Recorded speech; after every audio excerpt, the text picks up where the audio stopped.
Hi, it's Anna from Aerones, and today we again delving into the heart of a wind turbine blade inspections.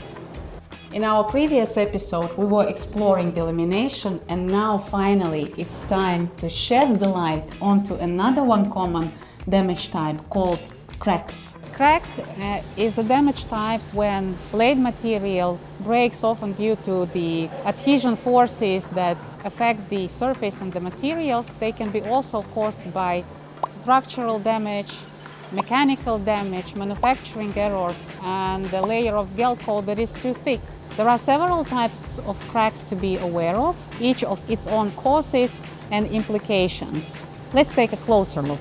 There are core material cracks, cracks in glue bond, transverse cracks, and longitudinal cracks. Let's start with the core material cracks.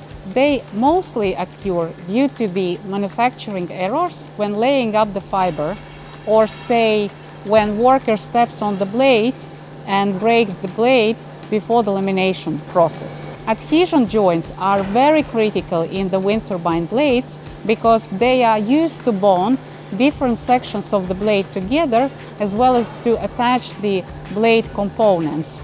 These joints are subjected to immense loads and environmental stresses, making them susceptible to cracking over time. To prevent this from happening, it is important to implement effective repair and maintenance strategies. If a crack in glue bond or adhesion joint has been detected, it is important to apply appropriate adhesion that is compatible with the original material and capable of withstanding the operational forces. For wider and deeper cracks, the filler material might be applied before the adhesion is used to ensure the uniform fill. Another one common type of crack is transverse crack.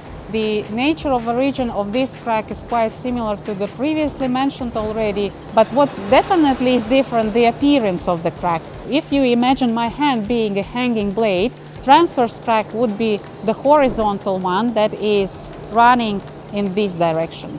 And the last but not least is longitudinal crack. They run along the length of the blade and are particularly dangerous because they are typically caused by the deeper inner structural issues that can affect the blade performance and integrity. Longitudinal cracks can lead to catastrophic failures if not detected and addressed promptly. If detected timely, they can be either repaired or the wind turbine blade can be stopped before the catastrophic failure has occurred. So, how do we detect cracks? Well, I'm quite sure you already know the best answer. If you found this video useful, feel free to share it on social media, follow us on LinkedIn, subscribe to our YouTube channel, and leave your questions in the comment section. We will gather them and answer in our last episode of this series. Thanks for watching and see you next time.